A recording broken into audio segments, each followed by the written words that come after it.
I want to thank everybody for coming tonight.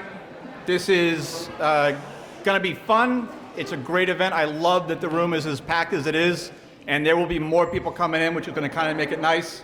We will have athletes hot off of a bus and in different sorts of uniform and what have you. It's kind of the way it's always been. So from when I used to go to this event back in the gym, it was the same way, and it kind of makes it fun. And anytime that you have athletics and co-curriculars trying to pull off a banquet, you're going to get something a little bit goofy. Speaking of which, so I got everything ready this morning, or I thought I did. I had, different stages of dress. I got my hot clothes. I got stuff ready for the baseball game, paperwork, everything else. I packed all my suit, my tie, my shirt, socks, shoes, and forgot the freaking belt. So I'm beltless tonight. So if you are wearing a belt here tonight, I want to commend you for that, and you're doing better than I am. I want to thank a few people as we get started here tonight. A couple big ones. My assistant, Michelle Easton, has done a great job. She's really been, as has kind of been the way all year long.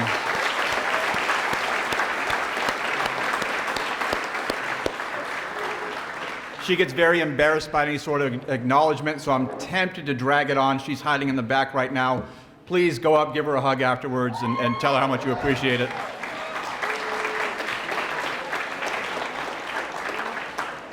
But she is that special sort of, she's very smart and she works her tail off. And when you have somebody like that, it can really make just about anything possible. Greatly appreciated by me, and I know by a lot of our athletes and the stuff that we're able to do. Want to also thank our coaches, and this is a big one for me.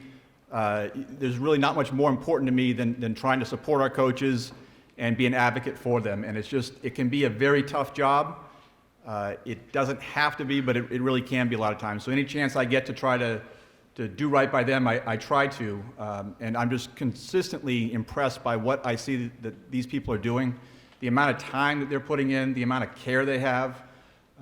I think no one person can really see everything that they do.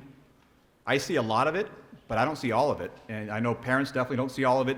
The kids don't see all of it. There's just so much that goes into it. It's not an easy gig. It can be extremely rewarding, which is hopefully why we're able to keep them on the hook. But just seeing what they can do, you have to make hundreds of decisions in a week as a coach. What's the starting lineup? What play do I call? How do I speak to this kid at practice? Do I bring that up or not? Do I want to run that drill again? Should I respond to this tonight or tomorrow? Every little thing you can imagine, and they all matter. And really, to see them get so many of these right, do they get one wrong here and there? Sure. It all happens. Some of us forget to wear a belt to a banquet.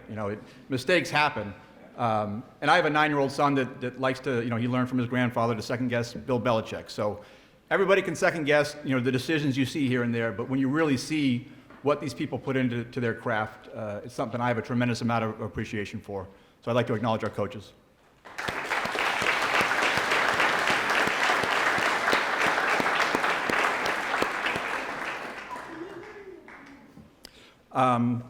Another one that I've been impressed with just this past week, I've hit up a bunch of different students, juniors, to kind of present tonight, give awards, serve as kind of like guides to the night and different things. Down to a person, everybody I asked was extremely agreeable, happy to do it, willing to give up their Thursday night, and it caught me off guard a little bit. I don't mean to underestimate our young people, and I guess I'm guilty of it, but just a willing group. The fact that they're willing to do that was just extremely impressive to me, so I appreciate what you all are doing tonight. Thank you.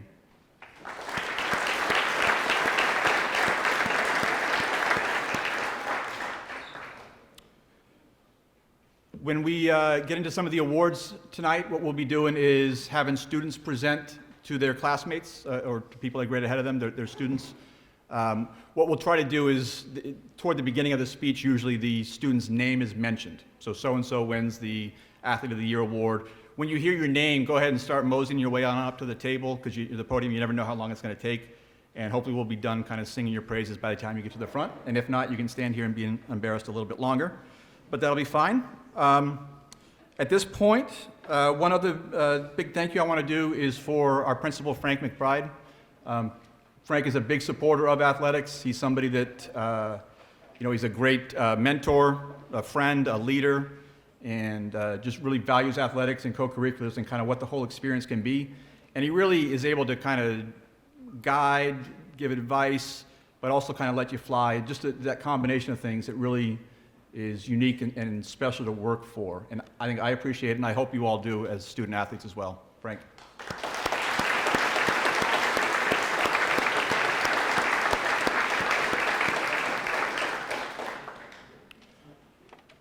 Frank is a graduate of St. Anselm College, by the way. He's in their Athletic Hall of Fame. It's pretty cool. So talking about a guy that knows athletics, so he and I, we've been on a couple tours here, and like anytime we're going by a facility, the gym, the fields, the coaches' offices, everybody there knows him. They still kind of remember stories of when he was here. It's pretty impressive. And then not long ago, we had a tour given, and we went to the library and the chapel as well, and nobody there seemed to ever recall him being here. But I'm sure that was just a coincidence. Anyways, I would like to call up a man whose cell phone has given up on trying to autocorrect to the word duck, Frank McBride.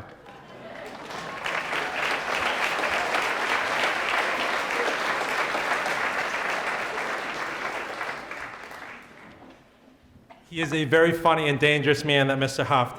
But I would start, and I say this often, I think it's worth repeating. For student athletes, you do not know, because this is your only experience, for most, right? We have one or two who have come from other schools, but you do not have comparison point of what is an athletic director like or look like. But I can tell you, or if you trust me, that there's none better in the state of New Hampshire than Justin Huff. So thank you to Justin Huff.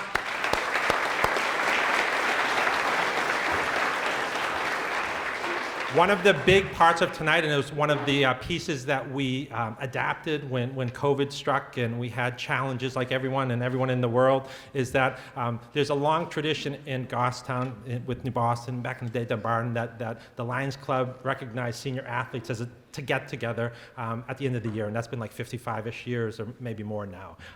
I would say my perception, the athletic department here, and it started way back like Howard Sobloff and others, started to like kick it up a notch. So it's morphed. And then when COVID struck, there was the thought that we really should join the senior athlete recognition with co-curricular recognition, because there are so many students at Goffstown High School that participate. We, as 8th graders, like beat into 8th graders and their parents when they show up in the auditorium, the theater, we say, get involved. And we say it repeatedly, and we truly believe it, and we think it makes a difference in their high school experience, and we think it makes a significant difference in their lives. So for the last few years, and tonight with all our great coaches, we have outstanding advisors, we have incredible artists, incredible singers and musicians and performers. So it's a nice, huge collective group. So a big congratulations to all of our co-curricular and performing arts and arts members as well with our senior athletes. So great job.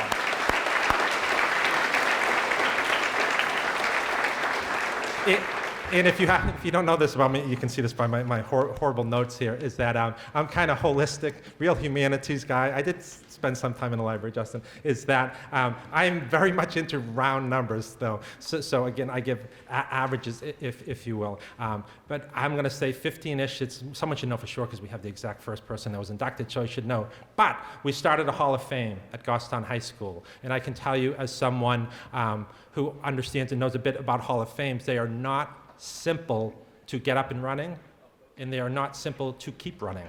So one of the choices we made way back when this happened, how about a congratulations for our 3-1 winning boys baseball team here?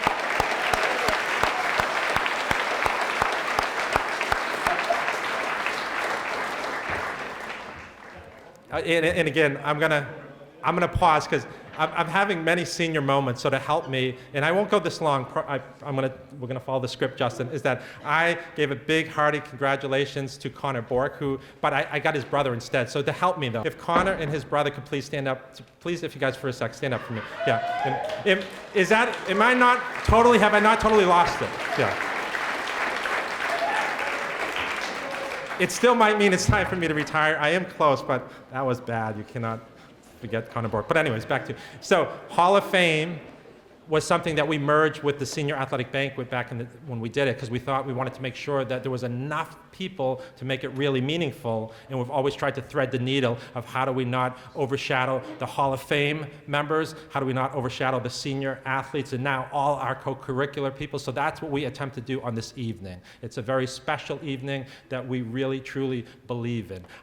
With that, and there'll be more time to talk about it, a huge welcome back to Connor Bork, his family, and all his friends. You're going to learn a lot about him, so how about Connor Bork?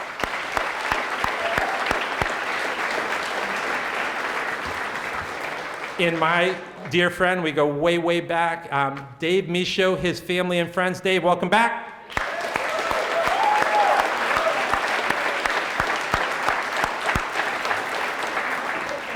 And a few additional thank yous, which is always dangerous. I'm just going like in totality, but I wanted to recognize, it was mentioned to me, so this was the perfect segue, is that St. A's is a great partner to Goffstown High School. It has been for a long time. It doesn't hurt that Caroline Foreman, wonderful student athlete, musician, does it all, that her father helps run the facilities here. So a huge thank you to Rob Foreman, who's been wonderful to us.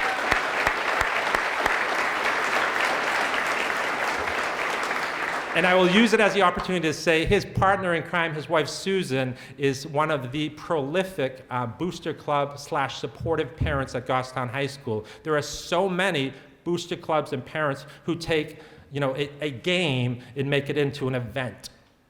Or take a team and make it into this much larger experience. So a huge thank you to all of our parents and other members who help make athletics and the co-curricular so important here. So thank you so much.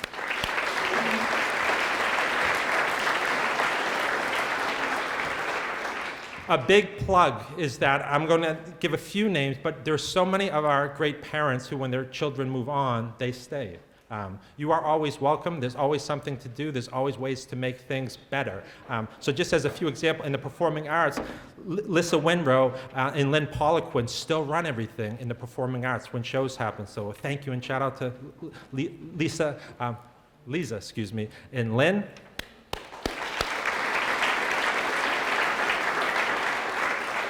And also super dangerous, but I'll give it, so I'm at the softball game yesterday.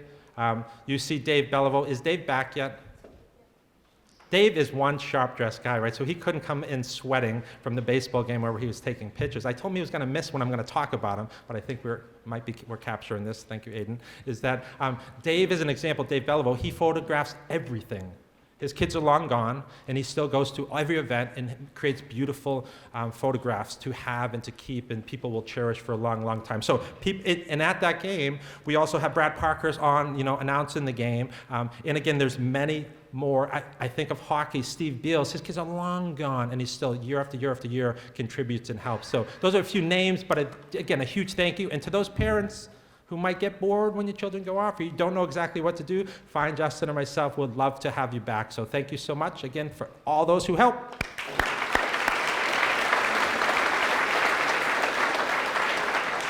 And really, I'm giving the mic up, but I want to say, and JP started this, and so there was some stuff going on back in the day with GTV and recordings, but it was just few and far between. And it has just exploded, where we'll have a few hundred events always captured. So a giant, David, Stefan, Jen Paradise, and Aiden, who's on the mic over here, behind the camera today, Aiden and Pena. So a huge, huge thank you to Goffstown Television. They make a tremendous difference. As always, and I should have done this, our custodial staff / grounds crew, the people who make a difference at Goffstown High School. I know we're at St. A's, but I always love a big thank you to our great custodial staff. Kristen Huseline can start making her way up. Kristen is a 3-sport coach at Goffstown High School. How she became a 3-sport coach, because she's been doing soccer for quite some time, softball for quite some time, but she helped with some students as well get unified basketball back up off the ground at Goffstown High School. They had a spectacular, resurgent first year. Kristen Huseline, grade 3-sport coach, is now going to help us honor our 3-sport athletes. So, Kristen Huseline.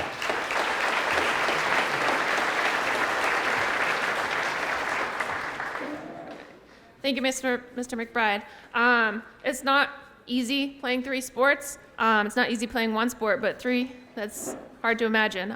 So a huge congratulations to these following athletes. Chase Hall. Come on up.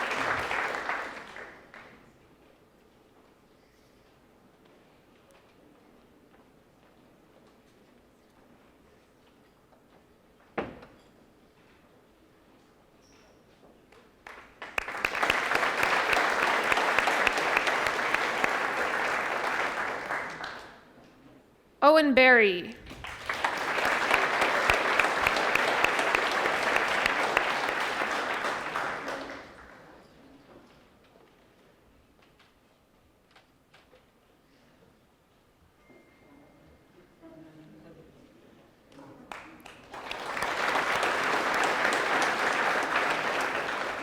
Reese Perry.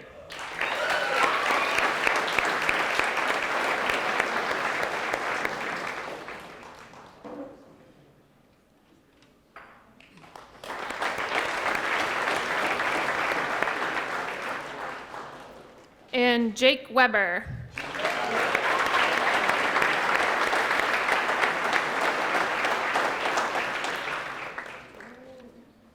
Congratulations again.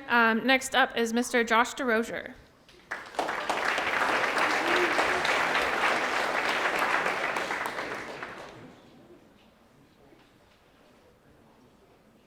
All right, so for our inaugural Triple Threat Awards, a triple threat is a performer with 3 notable skill sets. And at GHS, we define this as students who have continued their studies through senior year to grow these skills with enrollment in a musical ensemble class and our movement and dance company course, as well as being active members of the GHS Theater Club. As such, these are students you have seen on stage all year, acting in the fall play, demonstrating musicianship in our concerts, dancing in the Nutcracker and the Gala, entertaining with improv, and combining all of those skills with our musical theater productions. And this year, we have 3 students who have earned this recognition, and we are pleased to share that all 3 intend to keep the arts central to their post-secondary work. So come on up when you hear your name. Juliana Stevens.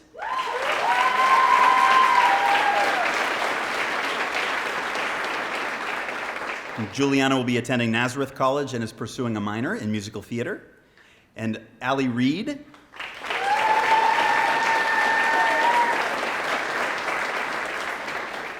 Allie will be attending Plymouth State University as a musical theater major. And Ryan McCann.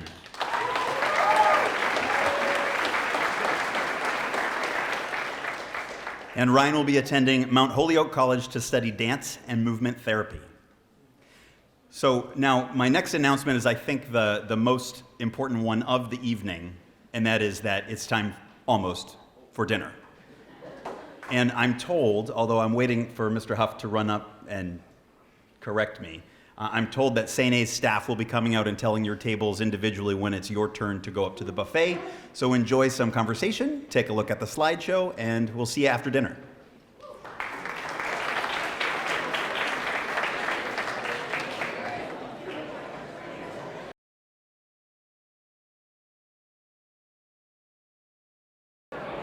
We don't expect that anybody really has finished eating at this point, so by all means, continue to dine and enjoy the food. But we are going to try to keep the thing rolling so that we are home hopefully before midnight. One omission that, an additional screw up by the athletic director, I left out a 3-sport athlete, one of our phenomenal ones, so I don't know how the heck I did it, but we have a young lady who is a phenomenal soccer player and then dominates indoor track, dominates outdoor track. Maya Thomas, 3-sport award.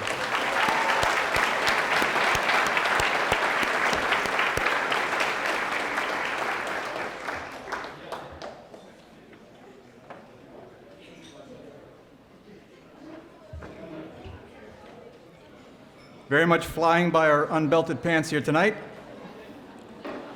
What we're going to do next, we're going to start calling up our junior presenters one by one to read a quick blurb, usually from their the coaches of the award winners. The way I would picture this happening is I'll call up one of the presenters, they will read the presentation, we'll have an award, we will present it to the person. At that point in time, come here if you want to shake hands, hug, whatever it is, that's fine. And then afterwards, if you would like a picture, we had our very muscular baseball team bring up the display over here. You're welcome after you get your award to go over in front of that, and we can get some pictures snapped for you. So the first person I'm going to call up is Junior Shannon O'Brien. Shannon.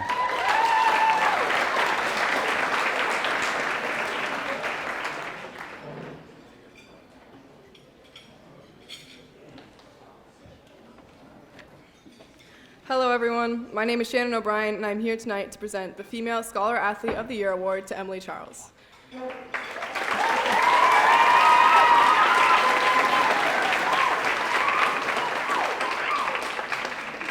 In the words of her cross-country coach, Matt Chadbourne, it has been my pleasure to coach Emily Charles for 4 years of cross-country.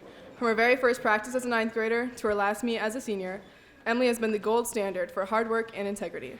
As a 9th grader, she trained to keep up with the seniors and earned the Rookie of the Year award. Day to day, Emily was the first to practice and the last to leave. When others struggled during practice, she ran with them to keep them motivated. At races, Emily made sure all members were warmed up and ready for their event. And when others raced, Emily was on the sideline, cheering them on, and then at the finish line, ready with a water and a warm smile. In addition to her excellence in the classroom and her participation in athletics, Emily is also an accomplished musician who is passionate about positively contributing to her community. Despite scheduling challenges this year, she was able to continue her participation in band and jazz band. When our music teachers needed a student director for the new chamber woodwind ensemble, Emily took the baton and led those students at our concerts and special performances all year. Thank you, Emily, for being there through sunshine and snow. You gave blood, sweat, and tears to make this team and school a better place than when you arrived nearly 4 years ago. I personally met Emily in my first year of high school and have been looking up to her ever since. We have always been told in the past that we remind each other of other people. So sorry. We've been told in the past that we remind people of each other, and I always have and always will take it as the most incredible compliment I could ever receive. She's the best person I know. Her heart and her mind, her determination and her presence all set her apart as the kindest, most beautiful person I've ever met. I'm so honored to give this award. So please join me in congratulating our 2023 Female Scholar Athlete of the Year Award winner, Emily Charles.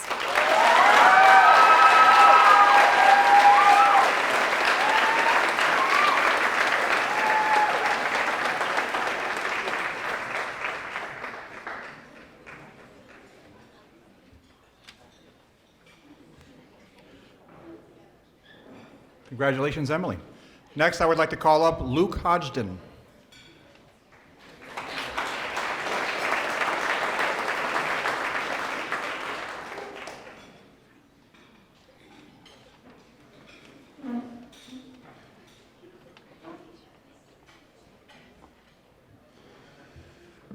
Hi everybody, I'm Luke.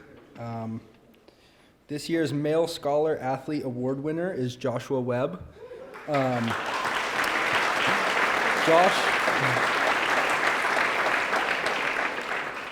Josh was a multi-sport athlete who successfully balanced athletics and academics, being named Presidential Honor Student 3 times while at Goffstown High School. He was a 2-year starter at quarterback, throwing more than 2,300 yards and 24 touchdowns on the football field. He also served as a 2-year member of the varsity basketball team. He made his teammates better on a daily basis. He was a great role model for the younger players in the program and did this all while maintaining a 93.6 average in honors and AP classes. Join me in congratulating our 2023 Male Scholar Athlete Award winner, Joshua Webb.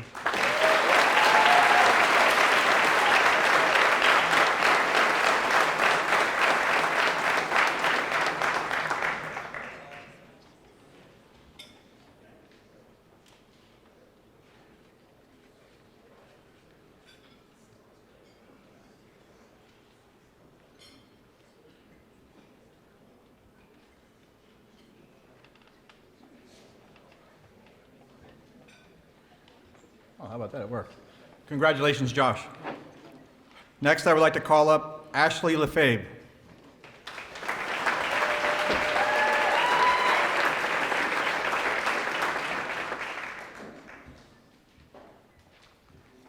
Matt Stanton is an engaged student both in his academics and co-curriculars. He is involved with both NHS and speech and debate.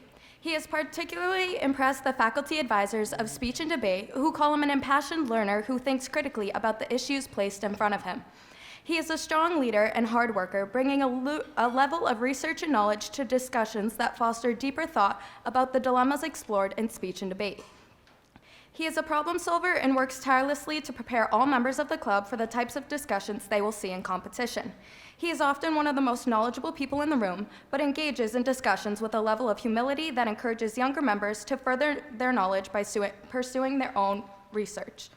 Matt helped lead one of the Ethics Circle teams at this year's annual competition, helping younger members through the process. Moreover, it was Matt's idea to split up the two seniors in the group where they could help lead younger members rather than creating an A team that would have the greatest potential to perform well in the overall competition. Although Matt's team did not make it as far as our other team, leadership decisions like these truly encapsulate our school's mission statement and what it means to be a Goffstown Grizzly. He is an excellent student and a kind, thoughtful young adult who empowers those around him. Congratulations, Matt.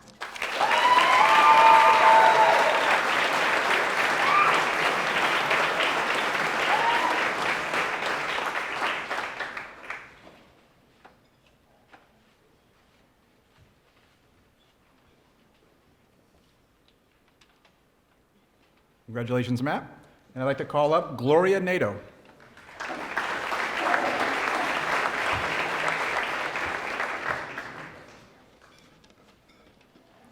Nicole's accomplishments go well beyond the classroom. One of her biggest accomplishments at GHS is being elected to the Goffstown High School Student Council. Within this capacity, Nicole has chaired numerous events and committees, from homecoming to Veterans Day to Spring Fling. She cares deeply about the school community and tries her best to engage her peers, creating events helping to build a sense of community.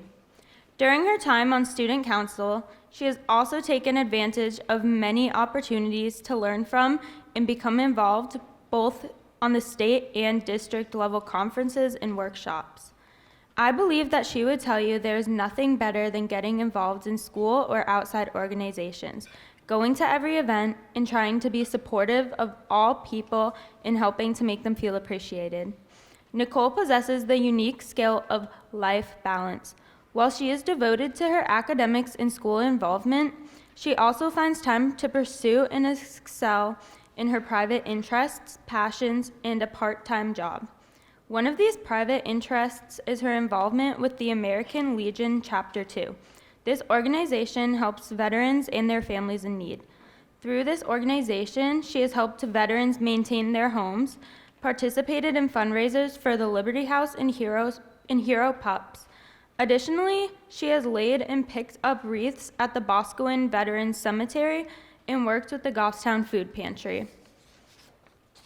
Nicole exemplifies contribution and community, and we thank her for the work she has done and the service that she will be giving through the New Hampshire Army National Guard.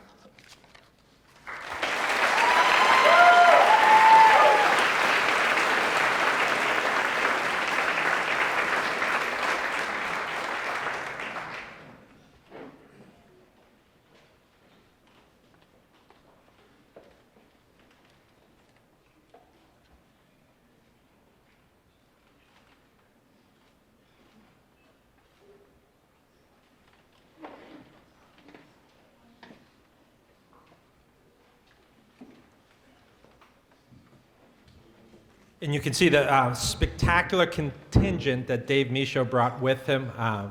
Dave, you and contingent, you get to just sit down and relax for us. See this spectacular video that was generated by the help of a few people, and in particular the technological support of GTV. So sit back and enjoy this great honor, Dave.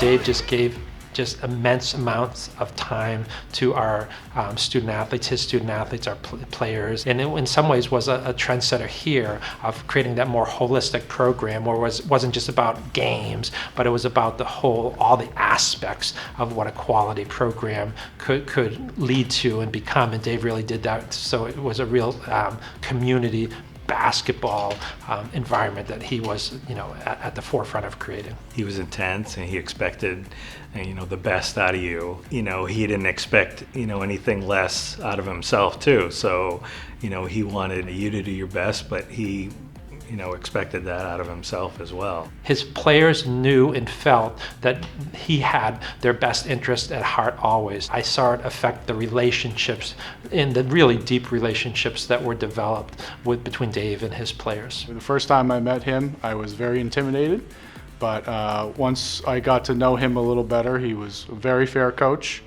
but expected excellence out of all of his players. He was incredibly knowledgeable, incredibly dedicated, very, very focused on doing whatever he could to help our student athletes. He had a great eye for the game, great knowledge of the game, a wonderful person to coach with. You could just see that he wanted to win.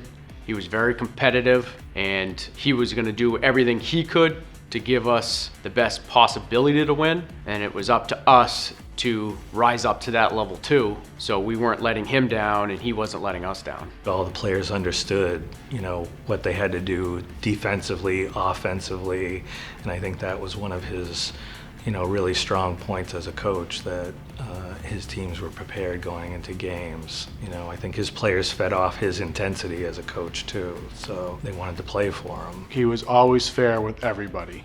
So whether you were a role player or you were a starter, he treated everyone the same. He expected you to perform your job at the best of your abilities, and if you showed that to him, he would always be receptive to how you played. He's just a phenomenal coach, back-to-back championships. Also played here, great player, worked here, part of the Goffstown community for a very, very long time. There hadn't been a basketball championship in 12, 13 years, and there'd only been 2 in history. So I think at the time, that was huge. And basketball was everything. Everybody went to every game. The place was always packed. We definitely do not win if we did not have Coach Misha.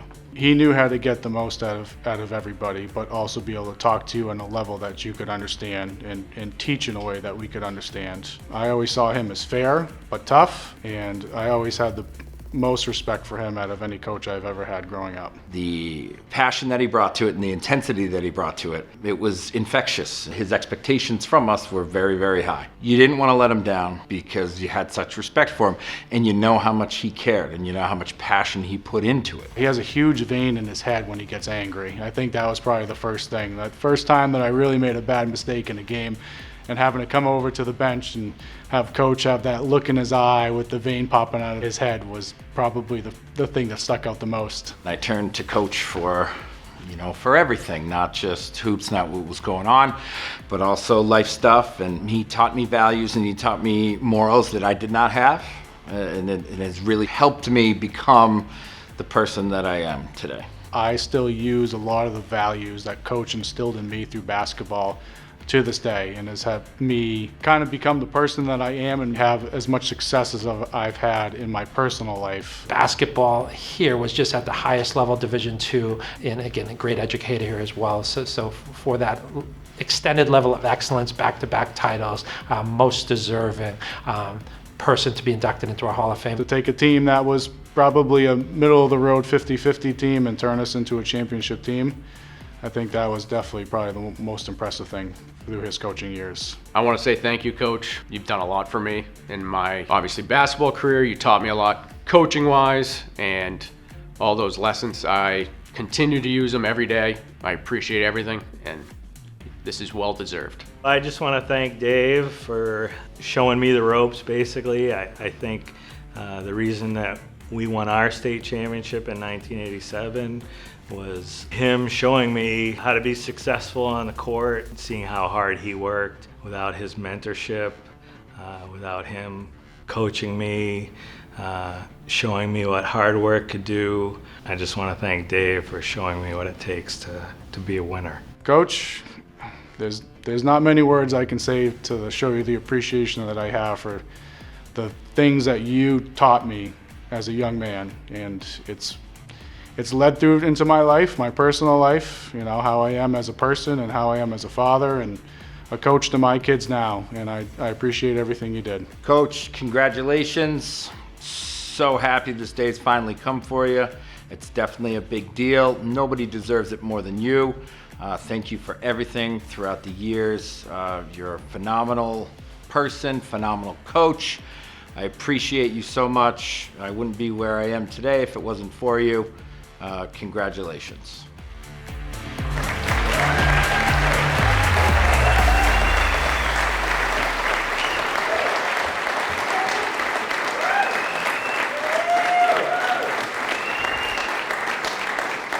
Before I bring Dave up, and I'm sure he will as well, but I just wanted to recognize his mom and dad who still come to our games. Family's always been so important to Dave, and again, couldn't go to a better person. Congratulations, Mr. David Michaud.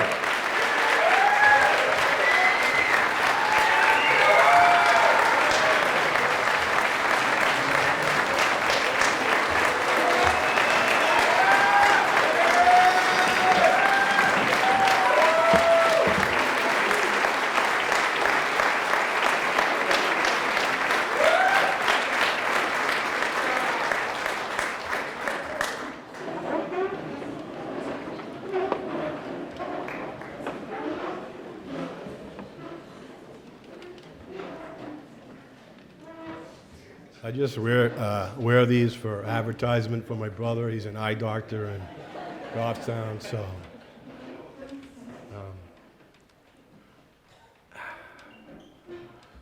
First of all, I'd like to thank the Hall of Fame committee for this unbelievable honor. It's, like I said, quite an honor. I'll get into the players and friends a little later, but thank you for everything.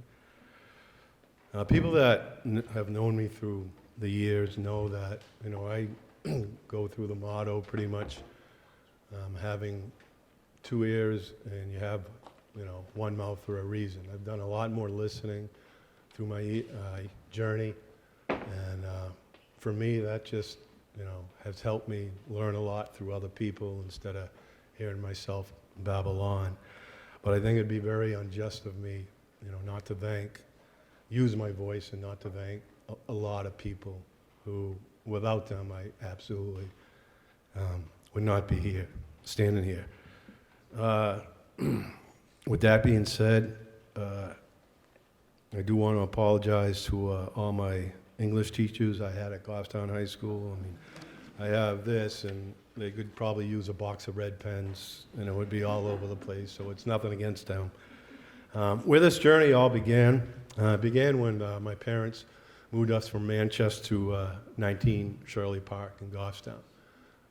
I couldn't have asked for a better place to grow up. It was kind of centrally located, you know, walk to the school, high school, bike ride to the baseball fields. You know, we pretty much had Glen Lake in the back of our yard, so swimming in the summer, ice skating in the winter. And just a great neighborhood. For some of you who know Shirley Park and Shirley Ave, it's, you know, it's a loop. So, I mean, endless bike rides. You know, back then it was great to be out and out and about and just enjoying the summer. We had great neighbors. Just like I said, the neighborhood was great. And like I said, the Goffstown community just was fantastic to grow up with. You know, just many, many fond memories of the Goffstown community. My passion for playing sports really came about, I don't know if some of you remember the Penardville Boys Club. My parents had my brothers and I, Tom, Steve, and myself join there, and it couldn't have been a better place to just grow up. And a lot of sports, a lot of friends there, a lot of activities, sports, as I said, games. So I owe a lot to the boys club, you know, the Penardville back then. And that's kind of where all the sports started. But the first real thing was, as far as basketball, was great timing in 1974. I kind of just moved in, 68, 69, and I finally just said, hey, I'm going to go to my first varsity basketball game, you know, and I walked up from our house up to the school not knowing what to expect. And that, like I said, it was just the night that just started me on. I remember, I walked up, I paid for a ticket and took a left into the gym, and I went into the gym, and it was like, I was in awe of the gymnasium, the aura, the Goffstown crowd. I took a left. I didn't know where to sit, so back then I took a left, and being Snown, I was sitting in the parent section, but that's okay, because it gave me a great view of everything. I just took it all in. The student section, back then it was, Friday night you went to a basketball game. That was what it's all about. And I looked at the student section, just all engaged, getting excited for the pregame. And then I looked up and the cheerleaders were starting to line up. And, back then they were known as the Redskins, not to cause any political issues. But they had, an Indian taped, they had a makeshift TP and an Indian painted on the white against the TP. And I had no idea what was going on. And all of a sudden, crash. Here come the players. Brooks Bailey, Jay Rising, Eddie Coulomb, Marvin Kennedy, and Walter Foote. It was pretty much the starting five. And along that, Tom Hunty, Ron Sweezy, and yes, Jumpin' Jim Boschman, right there, all right? So I watched the game, and, Mr. Kinesi was the coach back then. Just stern, discipline, and they won a close game. And that was it for me. I have to be a varsity basketball player. And that's kind of where it all began. And that year, they won a state championship. So it was perfect timing. I remember we didn't go to the game, but I remember we just put an addition on. My father was painting the closet, and we were listening to it on the radio. And Bob Lobel, who became a famous sportscaster in Boston for WBZ, he was broadcasting the game. So listen intently. I'd kind of go down, shoot some Nerf hoop. I'd come back up. What's the score? And my father would say, tell me. But fourth quarter came around, and I was right there. And finally, Bob Lobel announced, and there it is, 1974, varsity Class I basketball champions, Goffstown High School. And it was a great feeling just being a part of the Goffstown community at that. And I'm sure, Jim, it was unbelievable feeling for you. So that point on, I said, I just want to help be a part and maybe bring a championship to Goffstown as a player. So I dedicated myself to basketball, and it started with the Parks and Rec in Goffstown. Dana Anderson was the Parks and Rec director at the time. He went to Springfield College. He was an absolute, as JP knows, who went to Springfield. He was a standout at Springfield College. He actually had an NBA tryout with the Buffalo Braves at that time, and then he was going against Randy Smith. And Randy Smith became an NBA All-Star, All-NBA in 1977 and 78. He was actually the MVP. So needless to say, Dana, it just didn't work out for Dana. But it was our gain. Our gain. He came to the Goffstown community and started Parks and Rec there, and that's really where I got involved with basketball. So a big credit to Dana and the Parks and Rec department. From there, it was pretty much, junior high. I went through the junior high and fortunate enough, the seventh grader, to make the team. And we had an awesome team back then. Doc Wheeler, J.B. McAlery, Brian Sanderson, Mike Tebow, Bill Allen. I mean, those guys kind of were the mainstays, and I just kind of sat and watched. We went undefeated that year, won the championship, and that year kind of built our rival with Timberlane High School, which would continue through the years. So eighth grade, we did pretty well considering we lost a lot. We had great teammates, Will Nazer, Gary Kroll, Wayne Bars. So I had a great group of people. So that was definitely a fun year. From there, it was on to high school. I was fortunate to play JV as a sophomore, and that was a big deal for me, only because it really taught me early, what high school basketball was all about. Being competitive. You got to raise your game up. The talent level, obviously, from junior high to high school is different. So, kind of made me work on my game a lot more than I kind of realized at the time what needed to be done. Excuse me. So we went through sophomore year, made the tournament. I was very fortunate enough to play in that game. And we lost at Conval in the quarterfinals.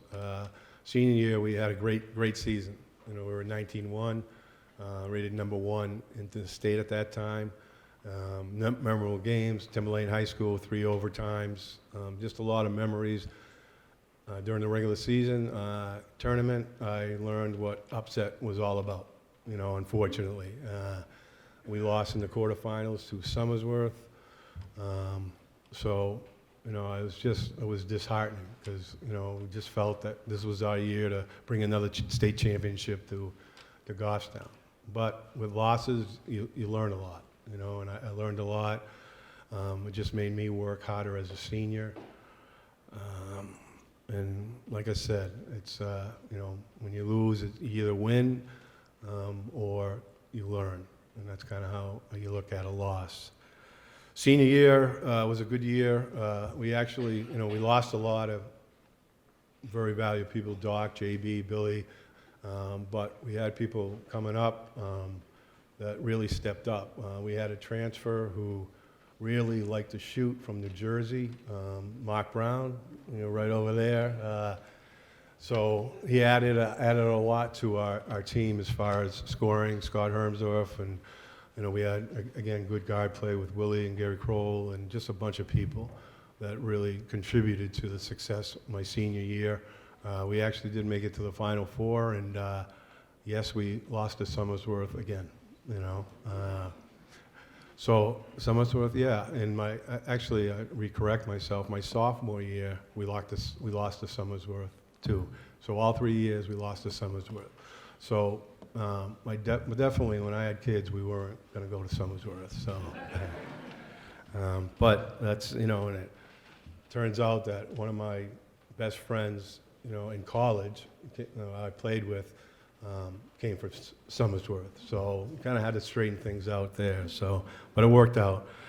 College, I went to school in Brockport State for the first semester upstate, and it just wasn't a good fit. And actually, you know, my mom said, "Well, what about Plymouth State?" So I rode up for an interview, and my parents at the time just couldn't make it. So my older brother Tom, who's over there, decided, you know, I'll take Dave up, you know, and I was like, uh-oh. You know, I dressed for the occasion, being interviewed or whatever, and Tom came out in his, you know, baseball hat, it was half ripped, sweatshirt a little ripped. He had, you know, he's a plumber by trade, he works very hard, had his plumber pants on, still oil stains, and I'm like, okay. So we went up, and we brought a friend, he brought his friend. We got to the admissions, and Gene Fahey actually was the admissions director and the basketball coach at the time. So you know, we met out, and he said, you know, give me a minute. He went back into his office, came out, and, you know, I expected him to call me in, and he actually called my brother in. And I said, well, I'm not going to Plymouth State, you know. But, you know, for whatever he said, you know, it took about 25 minutes. They came out, and it was like Gene was Tom's best friend. So whatever he did, I thank you, Tom, for getting me into Plymouth State.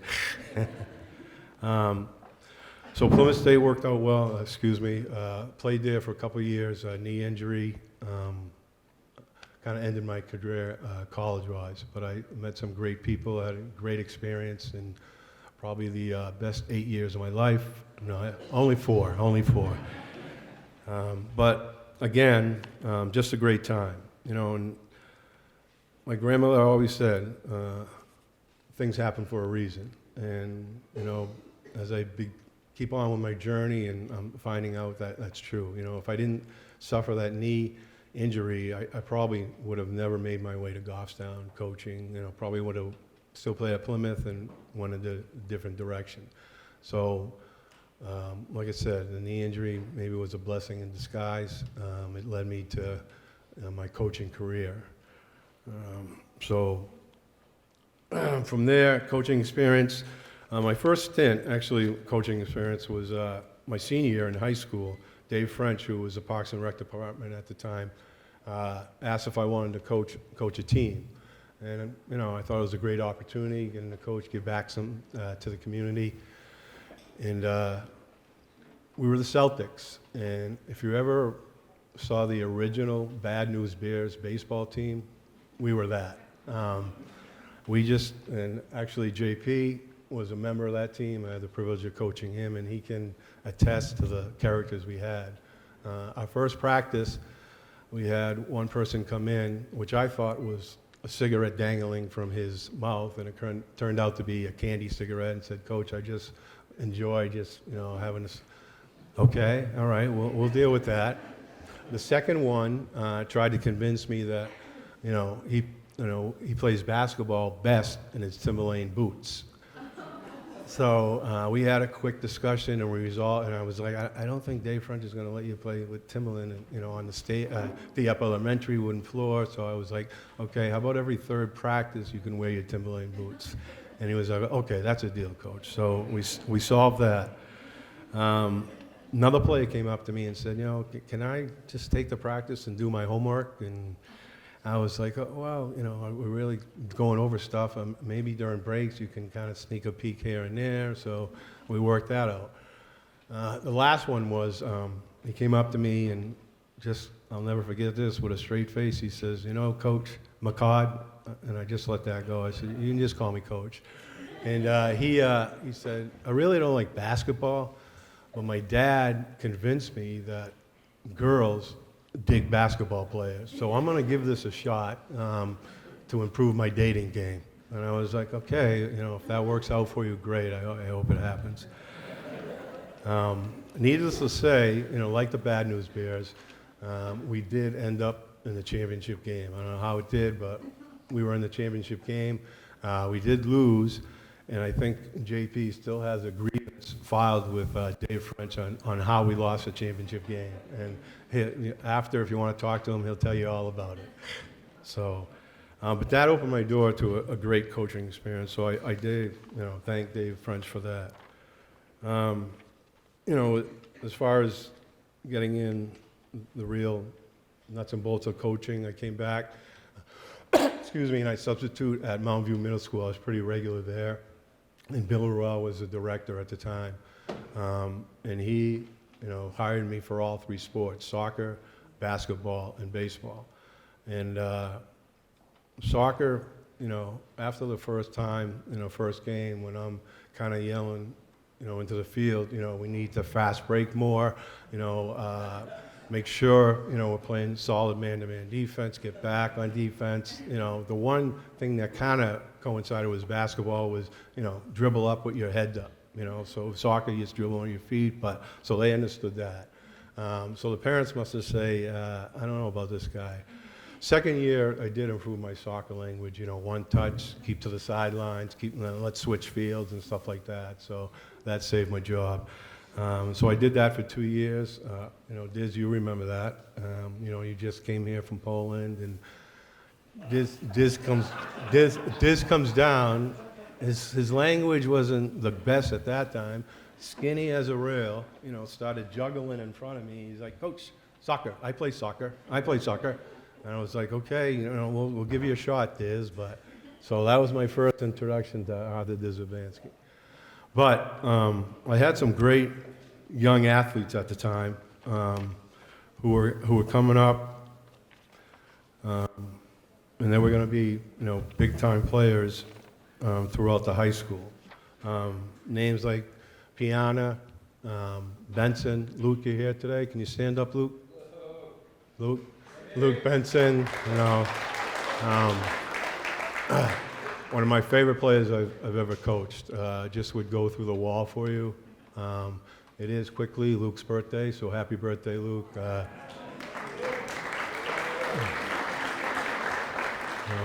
Definitely honored that you would be here on your birthday, Luke. Thank you.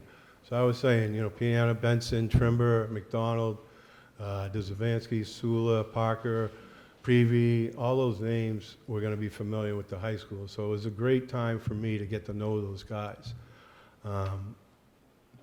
Did I know that I was going to be coaching at high school? No, but just the opportunity was great. So we did all right. Soccer, basketball was fun. Baseball, the same thing. We did well at the junior high level. And I think that was the first test as far as the players kind of know what I was about, and you kind of heard the players talking, and definitely old school. Work hard, let's go at it, make sure we're ready to play, practice, give me 100% and stuff like that. So those guys at a young age were probably shaking their head at this competitive nut job. What did we get ourselves into? But they put up with me, and I cannot thank them at such a young age to really accept me as a coach. From there, I was fortunate enough, Frank at the time got the varsity basketball position, and completely honored that he asked me to be his JV coach and assistant at that time. And I recommended Brian Doyle, who's here today. Brian, where are you?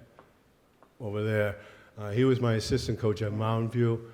Just an outstanding assistant coach. Quiet, would do anything for you. So I recommend Brian. I said, we got a good one here. Let's keep him. And Frank agreed. So the three of us, had our work cut out for us. The program, just needed some rebuilding, and we were all young coaches. Did we know what we were getting ourselves into? No. First year was tough, and I cannot praise Frank enough as far as what he went through. It was totally unfair of what he had to endure by some Goffstown community members. And I'm not trying to say that negatively. I'm more saying it as a compliment to Frank. He would get, after tough losses, blowout losses, parents would come up to him with letters. Obviously those letters were filled with, you shouldn't be coaching type of words. He would just take them, put them in his jacket, probably went home and burned them, or I don't know, Frank, whatever you did with it. But just an absolute credit at such a young age to, like I said, have the fortitude within to stay with things. You should definitely feel proud. You talk about me as far as, the program, but you were the one who kind of guided us, from the foundation. And with that being said, we had a tough varsity year, but we looked at it as a whole, and our JVs were doing pretty well. Freshmen under Brian became our freshman coach, and we were doing very well. So we knew we had something there as far as the nucleus. I think the only time that I really saw Frank kind of maybe question himself is that, we had a real blowout loss at Merrimack Valley. And I remember sitting in the bleachers, and we were both kind of, and kind of have the mind frame that, are we doing the right thing here? Is it, are we, should we keep at it? I think we both thought to ourselves, and maybe it took like 10 seconds, and we said, we're going to keep at this thing. No matter what, we are going to keep at this thing, and we did. We had great summer workouts, went to team camps and stuff like that, and the following year, we made a turnaround, and I think if you recall, it was a Kingswood game, at home, that the players really found themselves, and we ended up winning that game. It was just a great feeling, and we just kind of went on from there. We made the tournament, played at Bishop Brady, who at the time was forming their own nucleus. Some of you heard with, the Brady players they had there were, Division I, Division II players eventually. So we lost to them, came back our junior year with just, like I said, Kevin Button, Chris Piana, Luke Benson, Tyler was there. You were a freshman, right, Tyler? Yeah. Something like that. Sorry to wake you up, Tyler. I didn't mean to. Jesus.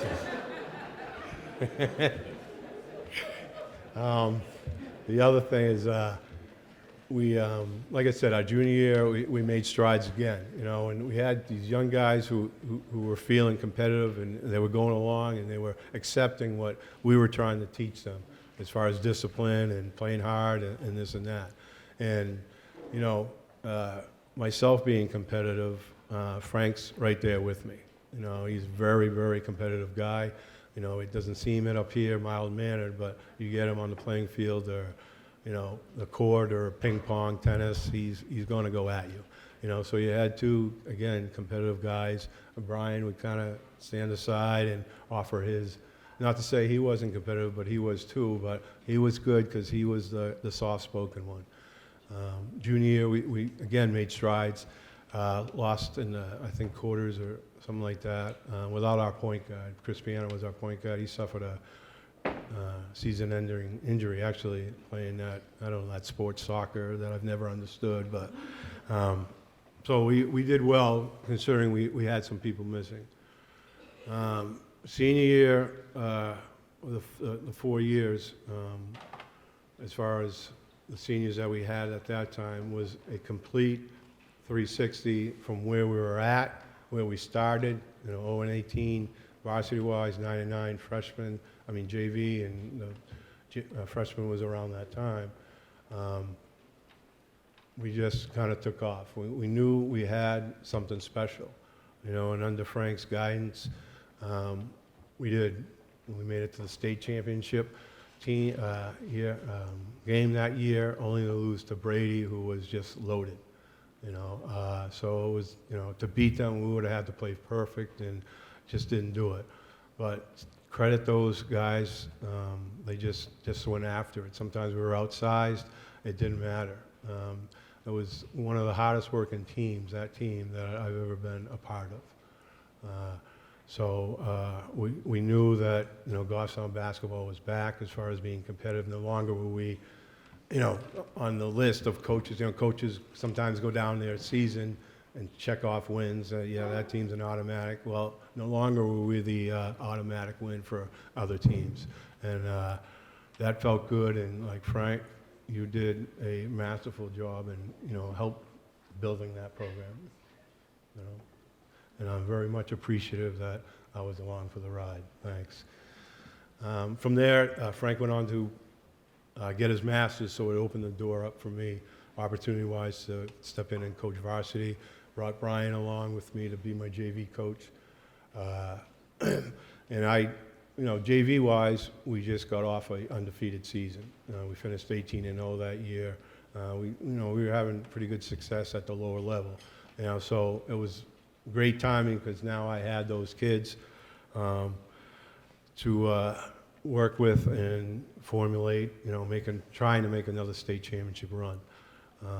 That season, it was up and down. We started off really great, but we hit a kind of a lull, and we ended the season 9-9. We ended up playing Merrimack Valley, who was one of the teams that were kind of picked to win it. They had a 6'6" center, 6'5" forward, 6'2" small forward, and great guard play. And to top it off, before the game, I'm not going to mention any names, I had to discipline 2 of my players, who were starters. So we were going into that game with 3 starters and our bench. And so, you know, many thought it wasn't going to happen for us, you know. But I would say if it wasn't for the performance of Mike Neller, we would have lost. He had the game of his life. He's, you know, took us on his back and just played outstanding. Offense, defense, he was a point guard, distributed. And like I say, Mike, without you, we don't win that game. Okay? Honestly. So we went on, we upset them. Actually, we upset them because Diz, after they had finally listened to me, I yelled at them all season. You know, you could have, I explained to them all season that you could have a field day if you just crash the board offensively on the weak side. You know, and finally, he did that. I think we were down by 1 maybe or something like that. And Peter Sewell ended up and he shot a 3 and it wasn't that close. But Diz, you know, was right there. He got the rebound, put it in. We were up by 1, 2 seconds left, and they got a shot off. It wasn't even close. So Diz also, great job listening. About time. All right? No, it was great. So from there, we just, we were riding high, went into UNH, played Kennett in the quarterfinals, and it was great. That win was great because we got the experience of UNH, which is a big deal, and it's not to kind of step aside, and I don't want to create any bubbles right now, but, not playing at UNH is a travesty for these young kids now. It's a highlight. These kids love it. And fortunate for us, it was still involved with playing at UNH. So we were on the UNH, played Kennett in the quarterfinals, losing by, someone in the fourth quarter, but these kids made a great comeback. We're down by one, last second shot. Peter Sula shot, and that, for those of you who were there, that ball in and went out. So we lost that, but again, everything happens for a reason. I think it just built it up fire more to get back to UNH and really do something. So we set aside, really working hard during the off season, which the credit to the players, they did. Open gyms, off-season workouts. We went to St. A's team camp up in Maine, and there we were playing on cement, hard tops, So and we're playing against Massachusetts teams. So it was very good for us as far as building ourselves up with inner toughness, in our skills. And the kids, accepted me again. Just we got to work harder, to the point where I'm sure Mike remembers this. I woke him up early in the morning, brought him to the bubble, which they had. It was probably like 7:30, and Mike probably never got up at 7:30 before. And we did an off-season workout, but he stayed with it, and it was a credit to him. And it was just like I said, they had that fortitude to really do something, and do something we did. We got off to a hot start during the season, and then we kind of hit a lull midway, and we kind of were playing me basketball. So we got together and decided, to change our, when you break the huddle, you say something, we change it to together, and we decided that was going to be our mainstay from now on, to play together. And, my great friend and also Scott Miller were the coaches at Plymouth High at that time. And so we went up there and probably played our best game, and I remember talking to a reporter, and he kind of said, what turned your game around, and what turned your season around? It was probably, our win up at Plymouth, and to this day, Plymouth, Jim always kind of kids me around and says, geez, I'm glad I helped you guys win a state championship. So, it was great. Jim's here tonight, so really great. And they were kind of doing the same thing, trying to build a program. So we went through the season. I think we were rated 4. And things happened for us. We were just playing very well.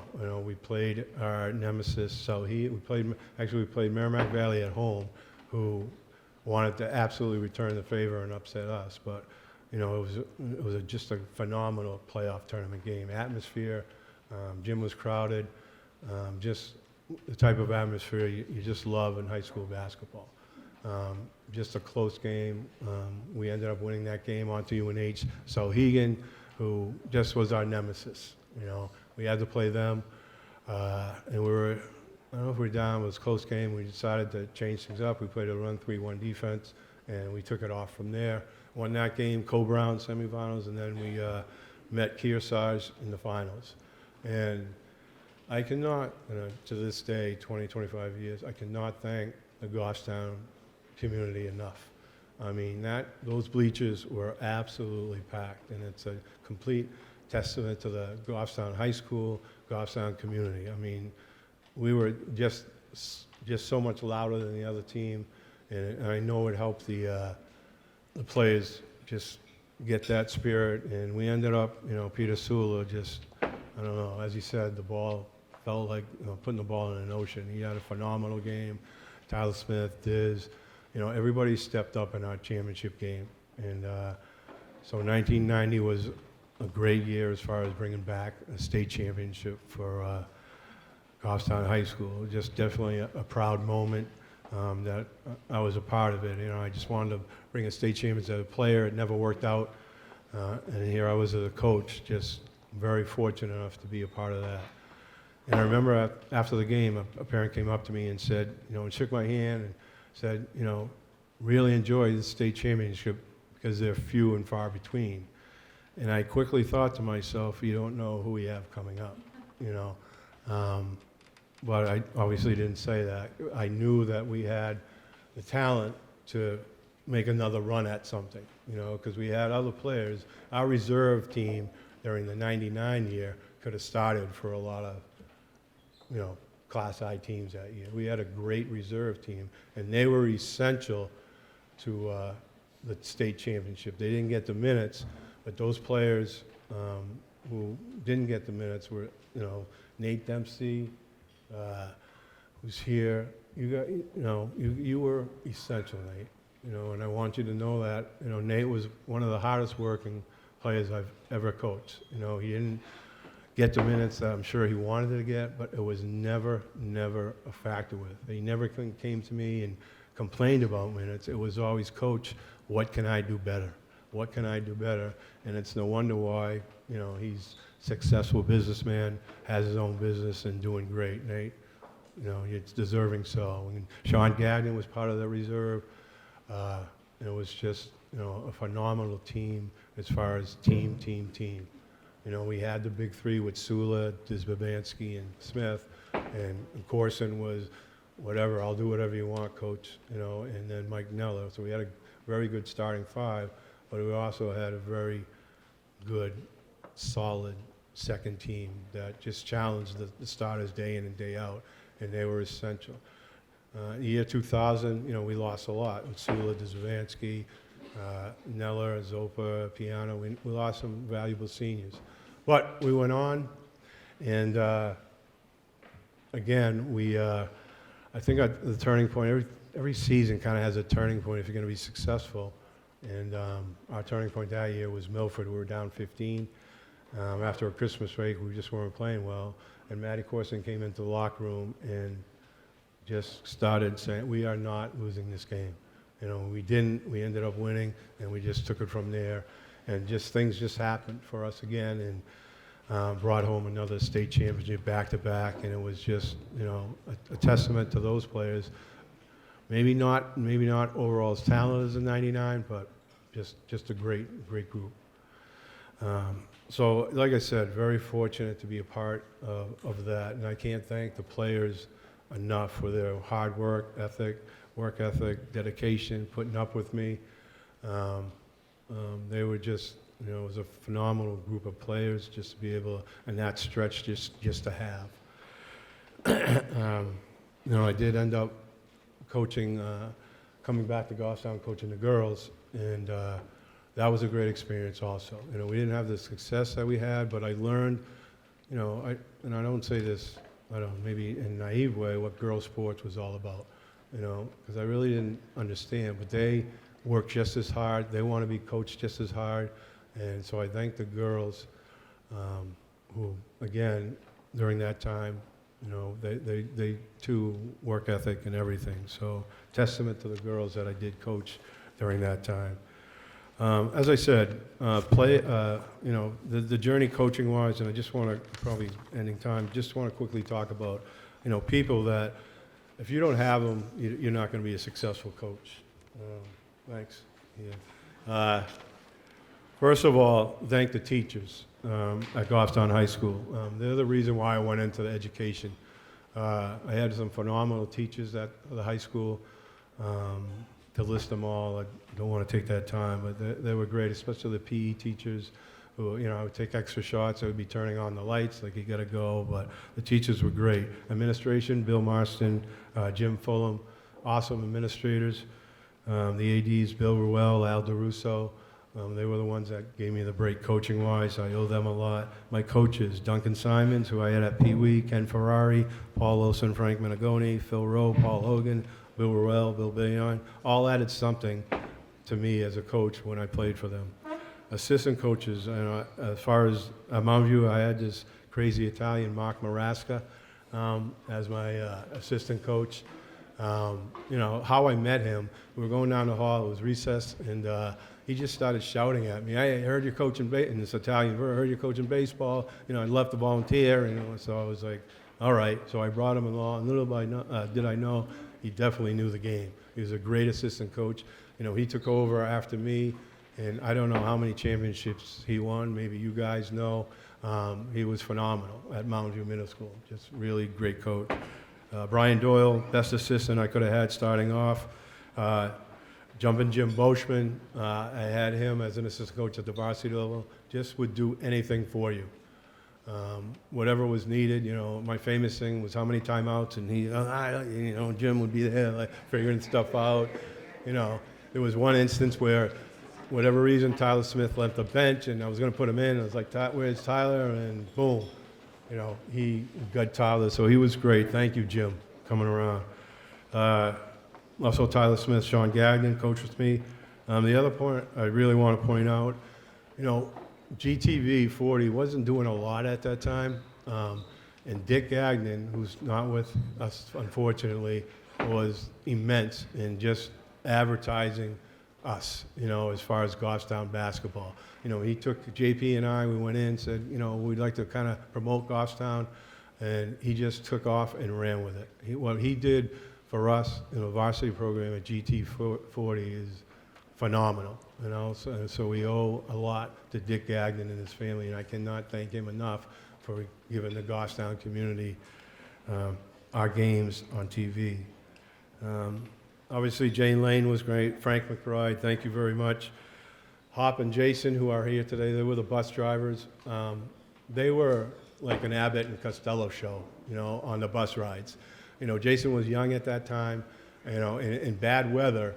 You know, Jason would be right behind Hop. You think we're going to get home? How the road's at? And he would just pepper Hop with questions.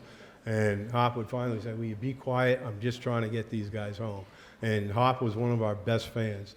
You know, he loved to kind of put the salt in the wound as far as when we turned out of a school after the big horn, he would honk on that horn and just rub it in. So, Hop, thanks very much.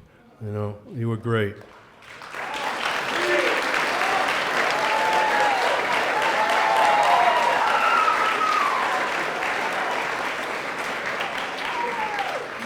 Another big person who did anything I asked him as far as volunteer was Kenny Perkins.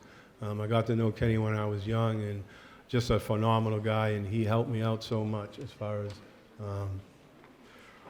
that. Rick Jenkins, Mike Ryan.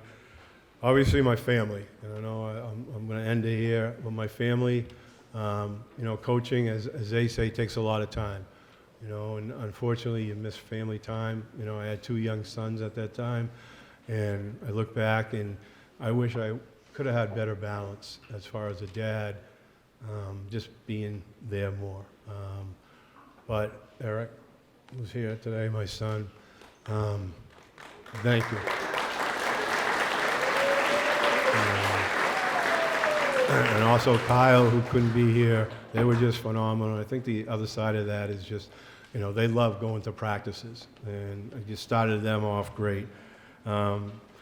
Teresa, their mother, was absolutely a great mother at that time, and still is. She just did a phenomenal job. I wasn't there a lot, just making sure that, you know, Kyle Eric had meals, you know, everything. So she's a big reason why I was able to coach and have some success at coach.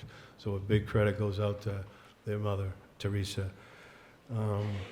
Again, my family at Shirley Park, my mother and father, like, you know, the best parents I could ask for as far as support. They've always been about family. You know, there was one point where my dad said, maybe we'll move to Costa Rica, and my mother was like, have fun. You know, she was going nowhere because she was staying with her family.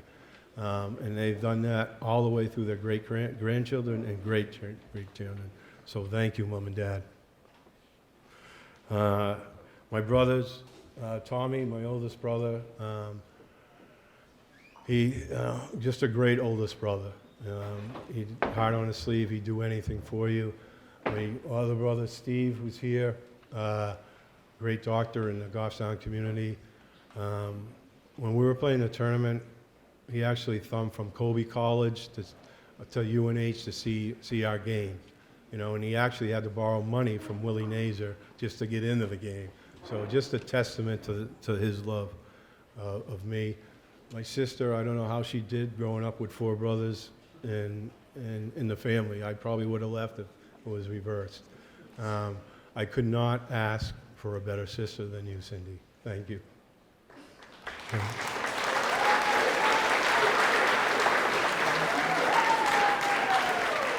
And last but not least, I'm closing, my brother JP, best friend I could ever ask for. You know, he was the voice of the Grizzlies during that championship run. He at times has been more of an older brother than I have. Thank you, JP. Thank you, thank you, thank you.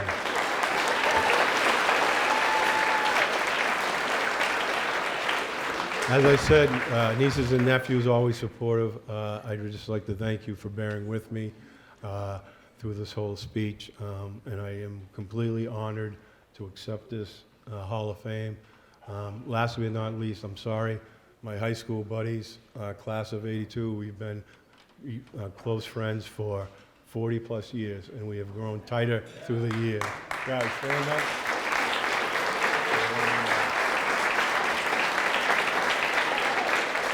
Thank you so much for your support and friendship through the years.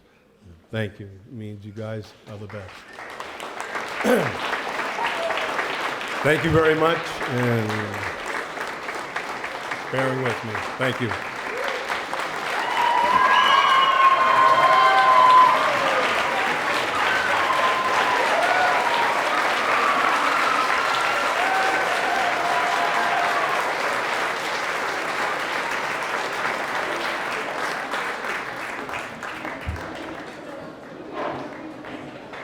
Thank you, Dave, and congratulations.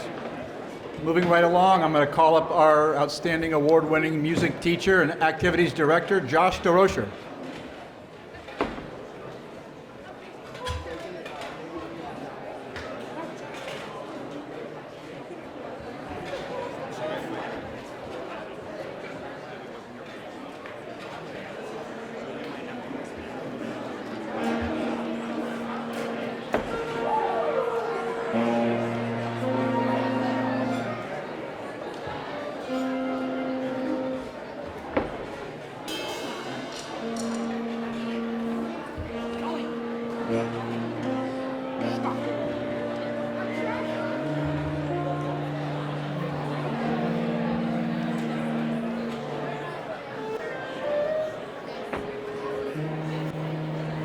So it's likely they need no introduction. These are the seniors from band and orchestra. And given the amount of items still to go on the program, we had prepared a 35-minute symphony for you, but I asked the students to rearrange what they're doing, and what's left is about 6 minutes of beauty. So please enjoy this piece by the seniors from band and orchestra.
Thank you very much, musicians.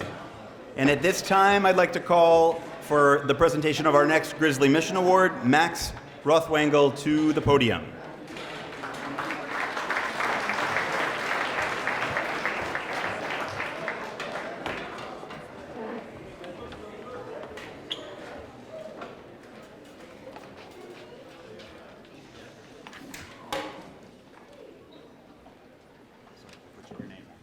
Don't worry about it.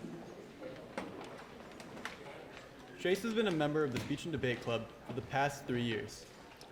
He seamlessly picked up the reins of leadership this year, and his advisors have watched him develop into a truly thoughtful, kind, and capable leader. Chase has demonstrated the mission exemplar of caring relationship with the young members of the club, encouraging them to step outside their comfort zones and engage in meaningful discussions about complicated ethical dilemmas. As a highly intelligent and well-read senior, Chase has been able to delve further into the ethical debate studied, bringing unique perspectives to discussions which serve to build deeper reflections on the topics at hand. Chase is also an impassioned learner. Highlighted this year by a directed study in Italian, he spends the better part of his preps working independently, continuing to learn Italian. His language teacher, Mrs. DeMarco, shares that Chase is an intelligent, caring individual who contributes a lot in the classroom and the overall school community, and does so in a kind manner. Most importantly, he is a lifelong learner who is always asking questions, digging deeper, and appreciating what he is learning. He is the kind of student that challenges us to be better educators. Excuse me. At the annual Ethics Circle competition, he helped lead a team comprised of a freshman, a sophomore, a junior, and a senior to a second place finish behind the Phillips Exeter Academy A team. Chase has truly demonstrated what being a senior Grizzly is all about through his mentorship and leadership.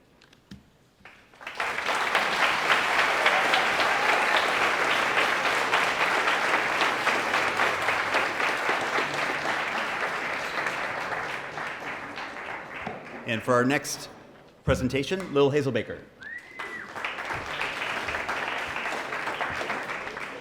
I am honored to present this award to Ryan McCann. Ryan is an impassioned leader.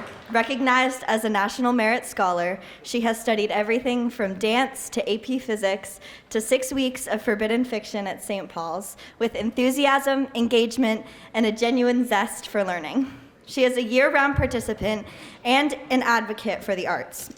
Twice selected as an NH All-State vocalist, when not in the classroom, you will find her in the performing arts wing of GHS, spending additional evening hours taking dance lessons, teaching preschool dance lessons on the weekends, and volunteering her time supporting local productions. She cares deeply about her peers, and it shows in how she supports, encourages, and mentors those around her. Ryan's innate intelligence and very clear communication is respected by peers and faculty alike. She has been elected to leadership positions within Theater Club, Tri-M, and NHS. Colleagues in the performing arts all admit to occasionally checking a gut decision with Ryan before or after speaking with all students. She has frequently led classes or activities when advisors or teachers are absent. For a student who clearly plans things well in advance, her ability to engage in creative problem solving when called upon to lead an activity with no or little notice is admirable. She works so hard in the classroom, on stage, and in the dance studio, but makes it look so easy. She is perhaps not always recognized for the work she puts in. Ryan's strive for excellence in the classroom and performance spaces is never marked by the desire for personal recognition. Rather, it is to lift the entire community. Thank you, Ryan. Thank you, Ryan, for elevating the discourse in our classroom, raising the bar for performances at GHS, and helping all of us, including me, to strive to be our best.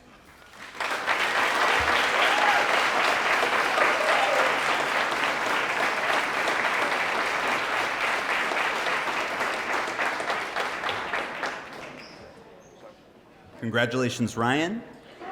And to present the Female Sportsmanship Award, could we have Bridget McGuff, please?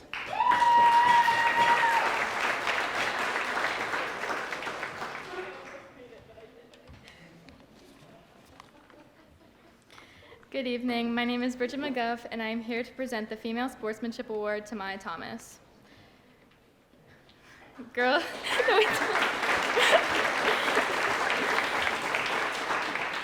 Girls soccer coach Nick D'Agostino. I have coached Maya for the last 2 years for the varsity girls soccer team at Goffstown.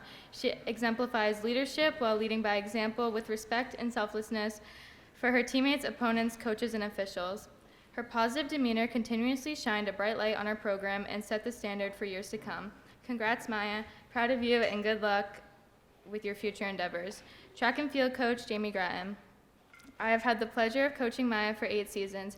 She has been an integral part to both the winter and spring track and field team. She is one of the hardest working athletes I have ever coached. As a senior, she really stepped up and came into her own as a leader. She will run the dynamic portion of practice.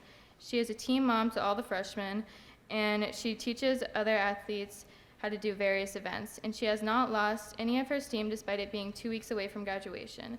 Additionally, she has been named New Hampshire Track and Field All-State Team last weekend at the Division II meet.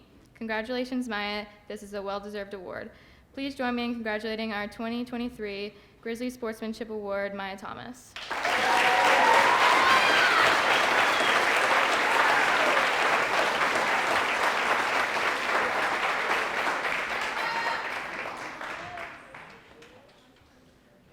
Congrats, Maya. And to present the Male Sportsmanship Award, can we have Mr. Will Conley to the podium?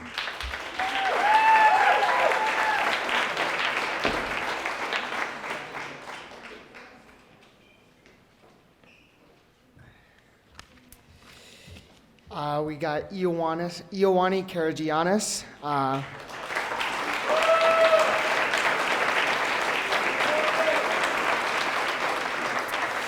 From volleyball coach Josh Ambrosino.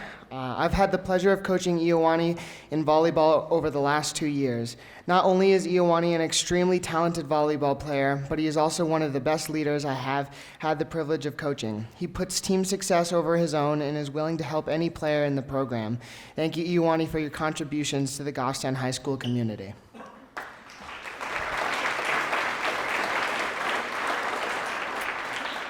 From his boys basketball coach, Ryan Cowett. I'm not sure there is a kinder student athlete at Goffstown High School. Ioani treated his teammates and opponents with total class. Even in difficult situations, Ioani was always committed to doing what is best for the team. Thank you, Ioani, for being an amazing teammate and amazing friend. Please join me in congratulating our 2023 Grizzly Sportsmanship Award winner, Ioani Karagianis.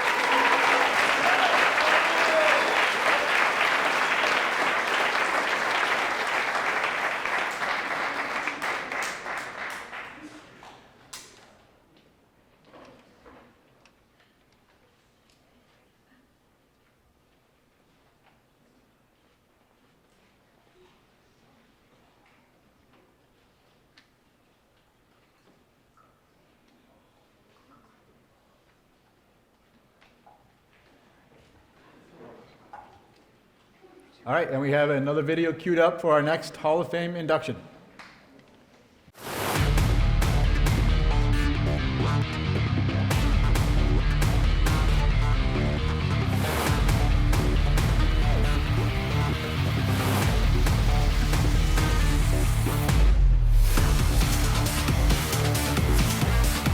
Connor Bork just is one of the most impressive people I've ever met. When you see the whole package of somebody who is gifted athletically, but he's also humble. The fact that teammates loved playing with him. He was not loud, he was not problematic, he was not difficult. Opponents respected him. That's really a special combination. I think people at times saw this fast guy that, he'll run around you, he'll run by you, but he was not opposed to physical play and running through you too, and I think that was something that I really enjoyed seeing as part of the complete package that Connor was. Connor Bork's legacy is an everlasting legacy in Goffstown across all the sports that he was a part of and really kind of anything that he touched. He was a great representation of the school and of the community. You will never find anybody that would never say anything other than that they were extremely proud of the way that he conducted himself and represented Goffstown as a whole. He's ferocious on the field, he wrestles, he plays lacrosse. He doesn't do anything the easy way. So he's tough as nails, and yet he's humble, he's respectful, he's polite. Phenomenal athlete, genuinely good human being, someone that I think has integrity, strong character. I also think that he is just a natural born leader. Speed obviously is the first thing you see with Connor. He's very fast. He's also quick in short distances, and then he's got vision and can make kind of quick adjustments in lateral cuts where he was able to see things that were going to happen before they happened and then make them happen. And I think that really kind of caught our eyes. Wow, this is a sophomore on the smaller side. We're not sure if he's ready for varsity ball, but he kind of announced himself to the rest of us that he was ready. He never relied on just his skills. He was constantly working to get better. His raw ability and his instincts, I've never seen anybody be able to do what he's done on a wrestling mat. He knew spacing. He understood where to go with things. Seeing him play lacrosse at times, you could see he had a feel for the game. He kind of knew how to play off of teammates. In the year that we won the state championship, he was one of the deciding reasons why that happened. I mean, he set that pick for Sam Sheeran that enabled Sam to get free to get that game-winning goal with 12 seconds left in the game. Sam might not have had his hands free at that moment had it not been for Connor reading the field. I have not really seen too many football players in my close to 13 years of coaching high school football that had as many instincts as he did. The touchdown run that he had against Bedford that ended up being the deciding score and put us in the state championship game, and then obviously we won that state championship game, but I had a real good view of him make that run, which we've seen him do a million times, where it just seemed like there was nowhere for him to go, and the next thing you knew, he was running down the sideline. He wasn't interested in his individual highlights. He wanted to win the game, and he wanted his teammates to get more credit. And consistently, if you look through his post-game interviews, he's talking about teammates first. And I think when your best player is also somebody who does stuff like that, that's when you can really have something special as a team. He's an all-around likable individual, and he cares about what he does. He takes pride in his work, whatever that work may be. And he wants not only to excel himself, but he wants to bring everybody up with him along the way. Connor Bork's the exemplary student athlete at Goffstown High School, a guy who played 3 sports, was elite in all 3 sports, led teams to championships in all 3 sports, and then to do that in the manner in which Connor did it. Just what a legacy. It's always going to be the first ever lacrosse championship that we won. It's always going to be the first ever football championship that we won. 4-time state champion for wrestling, and he did all 3. And he did all 3 back to back to back. Worked his tail off in the classroom. If you're looking for a student athlete, what a picture of that should be, that's Connor Bork.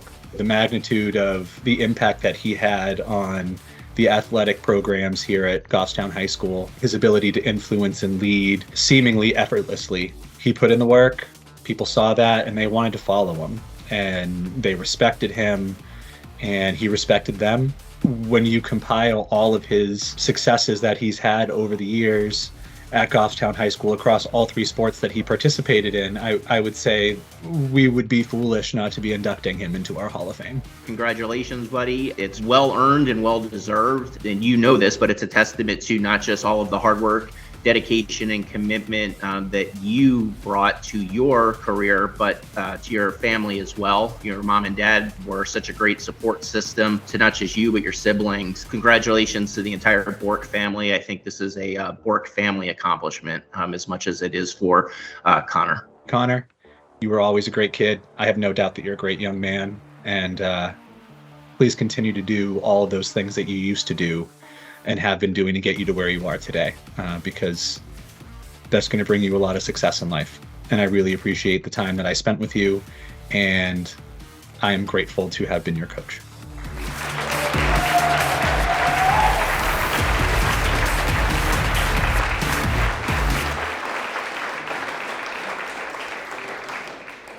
The video speaks for itself. It's been a lot of fun the last month putting together Connor Bork highlights and watching those nonstop in my office.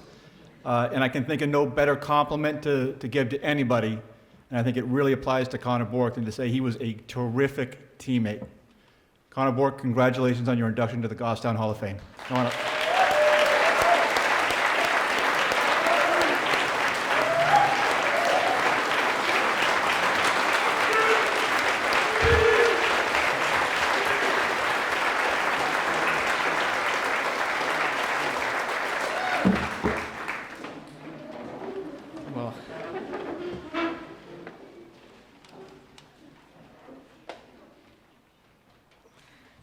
that's gone. But, well, thank you very much. It's an honor to be inducted to the Goffstown Hall of Fame. It means a lot.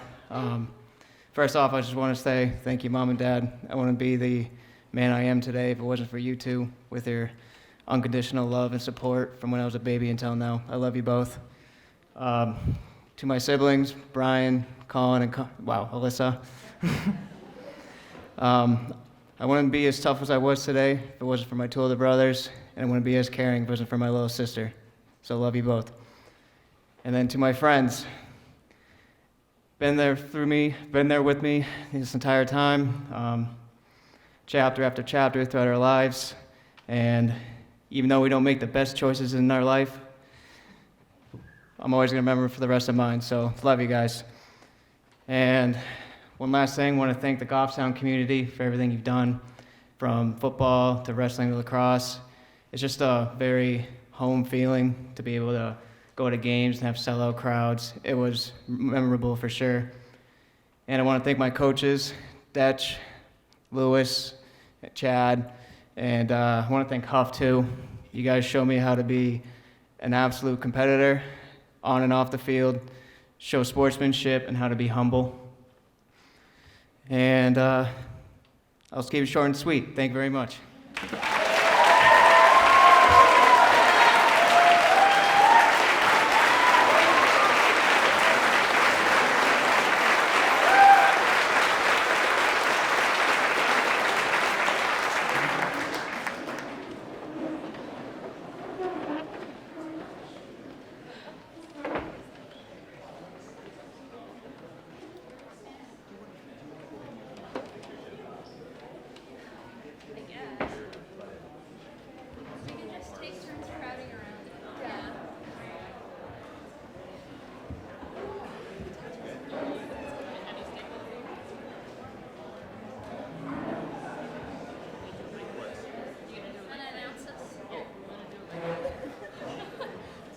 Here are some seniors from chorus singing Time of Your Life.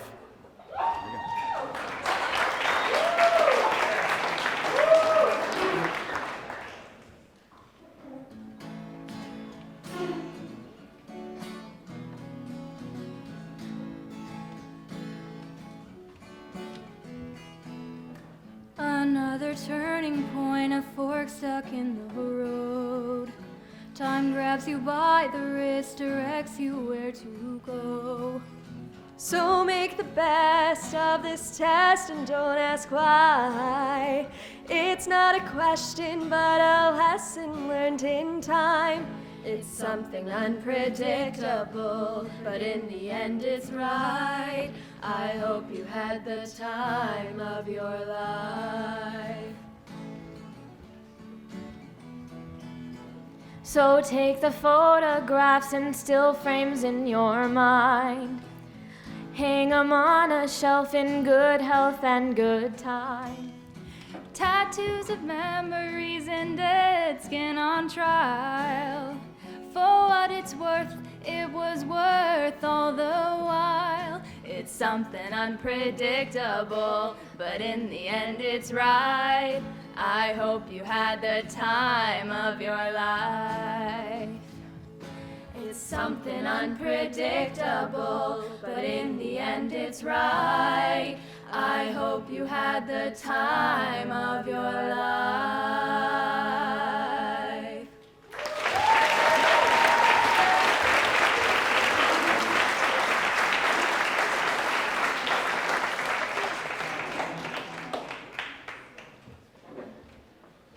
Great job, enjoyed that, thank you. Next, I would like to call up Chantel Filio, our athletic trainer.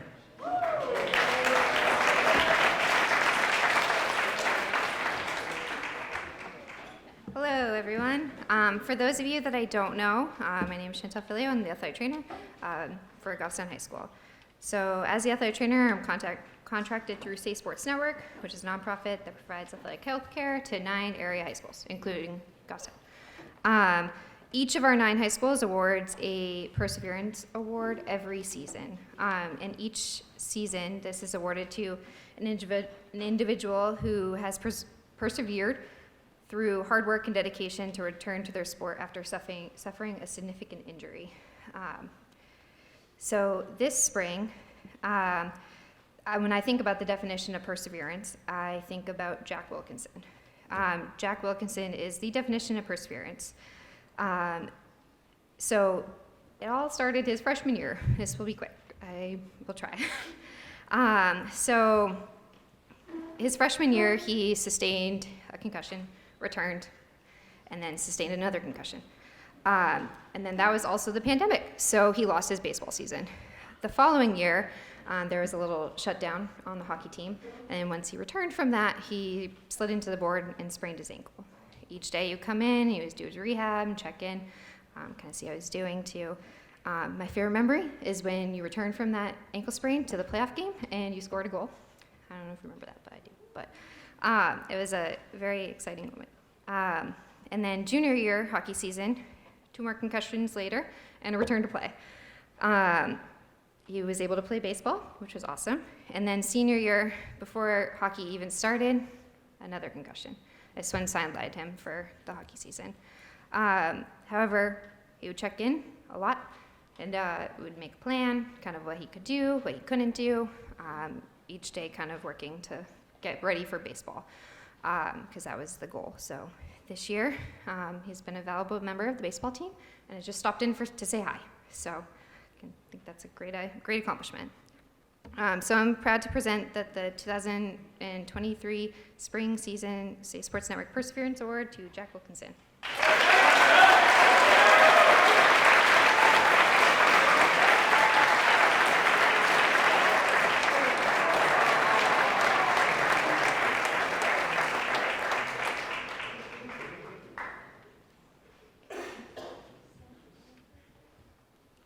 All right, at this time, I would like to call up junior Ava DeMatteis to present the Athlete of the Year Award.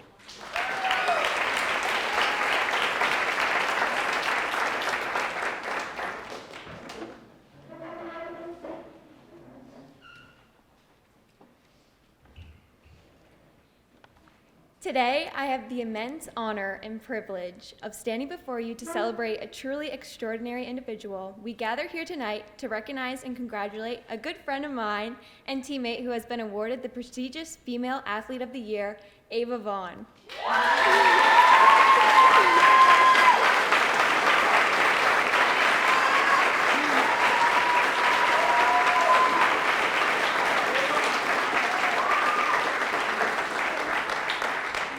But tonight is not only about celebrating her athletic achievements, it's also about acknowledging her character and values she embodies as an athlete. Throughout her high school career, she has exemplified sportsmanship, resilience, and integrity. Her humility and grace has inspired those around her to strive for greatness and be the best versions of themselves. As we celebrate our Female Athlete of the Year at our high school, I would like to share some inspiring words from the coaches who have had the privilege to work closely with her. Coach Nick D'Agostino, who has been with our honoree throughout her soccer journey, had this to say about her. I have coached Ava the last 2 years for the varsity girls soccer team at Goffstown. Her confidence and ability to quickly adapt showed her impressive athletic ability and her desire to compete at the highest level.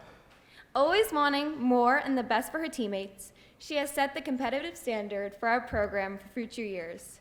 Reflecting on Ava's years playing basketball, Coach Largy shares the following. Ava Vaughn has been an incredible example of what it means to be a student athlete. In her 4 years at Goffstown High School, her contributions go far beyond her success on the field and on the court. She is a tremendous competitor, a consummate teammate, a hardworking student, and a leader in the school community.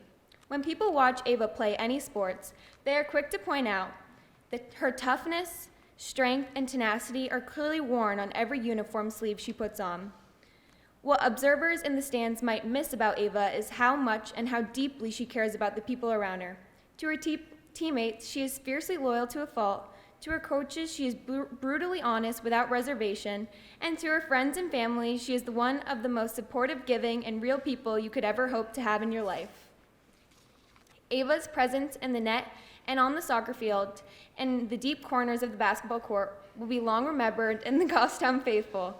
But what might best exemplify her level of dedication to Goffstown High School is that she decided to play spring sport in her senior year that she had never played before. to continue to be able to compete, be around your teammates, and represent what it means to be a Grizzly one final time. Even though I wish she would have joined sooner, I'm so glad that I was given the opportunity to play with her one last time. Please join me in congratulating our 2023 Female Athlete of the Year Award winner, Ava Vaughn.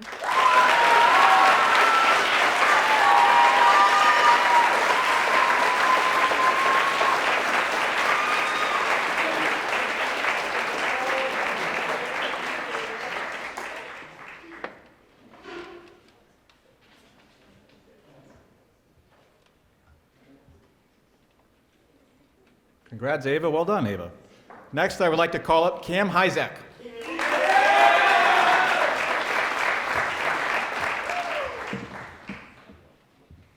Hi, my name is Cam Hyzak, and I am presenting the Male Athlete of the Year award to Ryan Strand.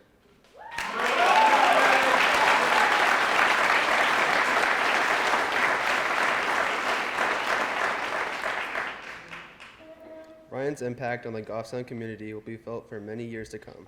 He is a strong leader who willed everyone around him to improve. His voice rang loud as he would lead warm-ups, demand a better effort on defense, or celebrate a teammate's success. Ryan's work ethic is unlike any that I've ever seen, and it is reflected in his ability to persevere even the toughest of circumstances. Groups of students will come and go, but I'm not sure that we will ever see another Ryan Strand. In the words of baseball coach Adam Lawrence, looking at this year's yearbook, I saw this quote: "If you want to shine in front of thousands, you have to outwork thousands in front of nobody," by Damian Lillard. I thought it was a perfect quote for this individual, for a senior quote. I've had the opportunity to coach this young man for 3 years and truly admire the work ethic he puts in at all hours to be one of the best hitters in the state. He plays the game of baseball the right way and respects the game with his hustle, sportsmanship, respect for everyone, and coachability. It has been a pleasure to have Ryan in this group for the last 3 years, and we look forward to following him while he is at UMass Lowell and wish him nothing but the best.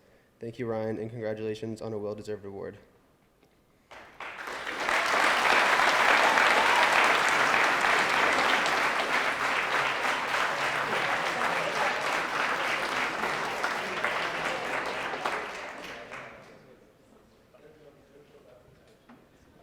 Congratulations, Ryan. Next, I would like to call up May Seeley.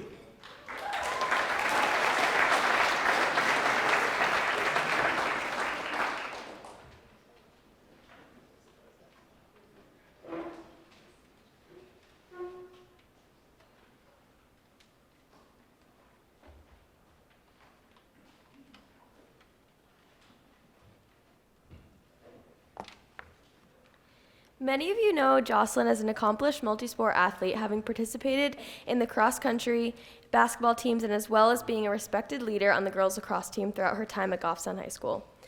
Her community contributions extend well beyond athletics, though.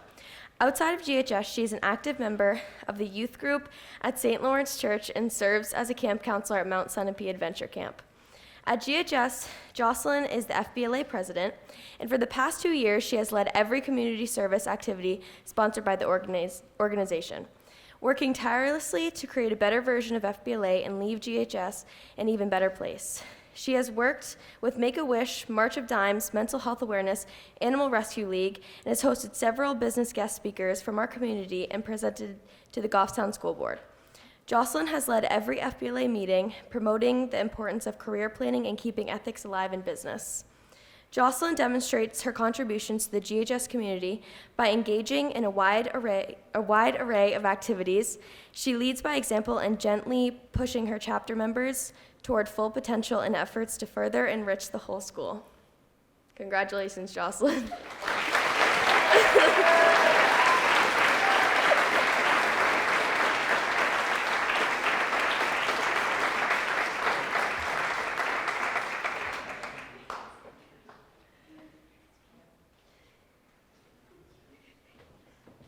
Congratulations, Jocelyn.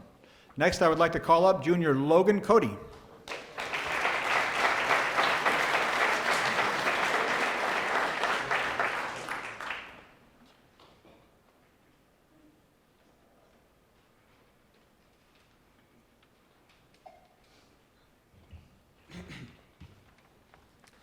Ethan Hansen has served as an officer with FBLA, managed the school store, participated in youth forum, ran cross country, and played lacrosse for GHS. He works at Crotched Mountain Ski and Boot Rental Shop, helps repair the homes of disabled military veterans with the Worker Bee Fund, volunteers at New Horizons Homeless Shelter, and plays club lacrosse. Ethan's contributions to a caring community are many. He has participated in mental health training, community trash pickup, presentations to the school board, led FBLA meetings, and contributed to fundraising efforts for the Goffstown Food Pantry and Make-A-Wish. What sets Ethan apart from many of his peers is the time he spends in the school store. If the school store is open, you will most likely find Ethan behind the counter. But it's not just that he's present. Ethan engages with everyone who wanders by. He has created a warm and welcoming space in GHS, so much so that additional benches have been ordered to better accommodate the number of students seeking to eat lunch in his area. Thank you, Ethan, for your many contributions to the GHS community.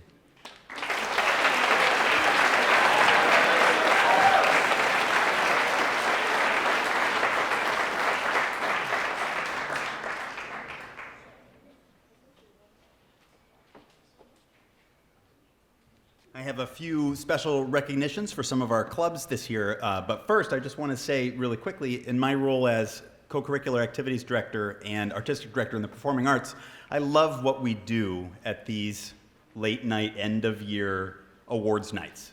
We celebrate all the parts of our Goffstown High School community. We celebrate what you do in the classroom, what you do on the fields and in the gyms, and what you do on stage, and what you do everywhere else.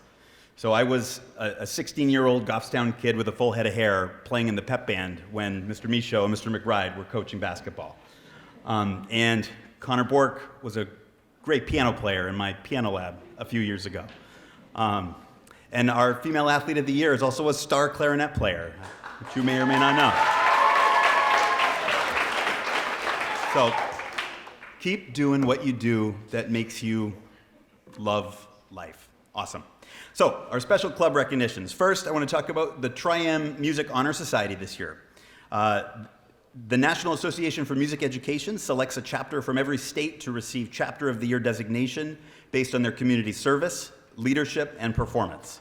And based on activities from 2021-22, Goffstown High School was named the Chapter of the Year. And with those seniors active in Tri-M, please stand and be recognized.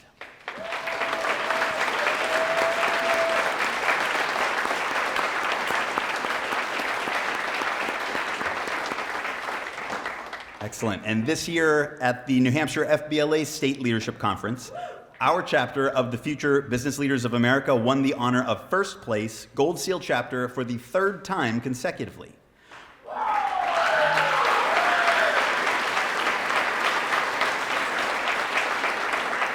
Over 40 students attended this two-day competition, winning awards in a variety of business-related events and community service projects. And to highlight just a few seniors who shined at this event, Jocelyn Ashford, Reese Perry, and Ethan Hansen were awarded the Who's Who among business students.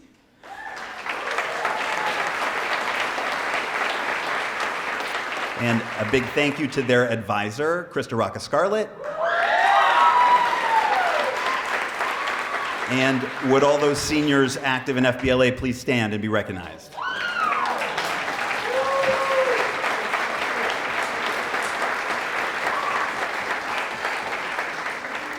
And finally, from me, for Student Council, the Honor Council Gold Award is presented to a member school of the New Hampshire Association of Student Councils that demonstrates that they have met all the criteria of an outstanding council, including involvement in community service activities, sponsoring school-wide spirit events, and participating in public relations within the school community. Big thank you to Senora McKinnon for all of her work with Student Council. And would all seniors active in the Student Council please stand and be recognized?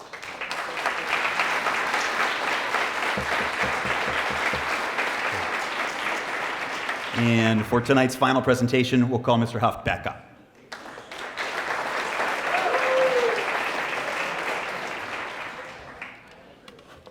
Thank you. Last order of business, we cannot get out of here without me thanking and really meaning it for our game management staff.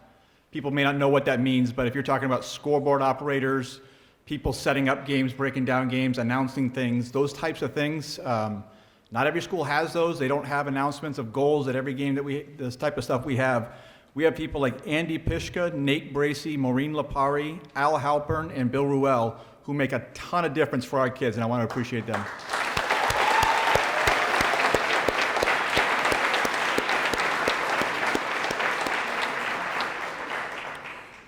We had some acknowledgments of teams that made championship games in the last 4 years that these kids were part of, but we've been over that, and I'm going to save it for when we win championships in the future. But I do want to acknowledge a couple of special recognitions. We have a 1,000-point score for our girls basketball team. Ava Winterburn eclipsed 1,000 points her senior year.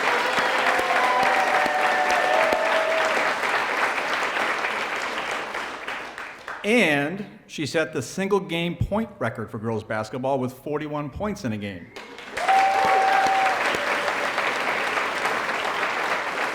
And just because that's how she rolls, she did it in back-to-back games.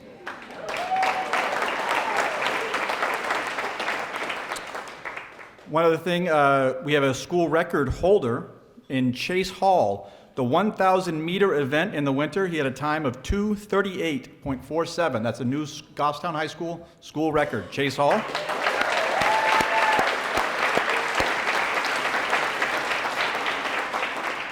And Chase was also just part of the 4x800 relay team that set a new school record last weekend at Oyster River, time of 8:17.03. Congratulations, Chase.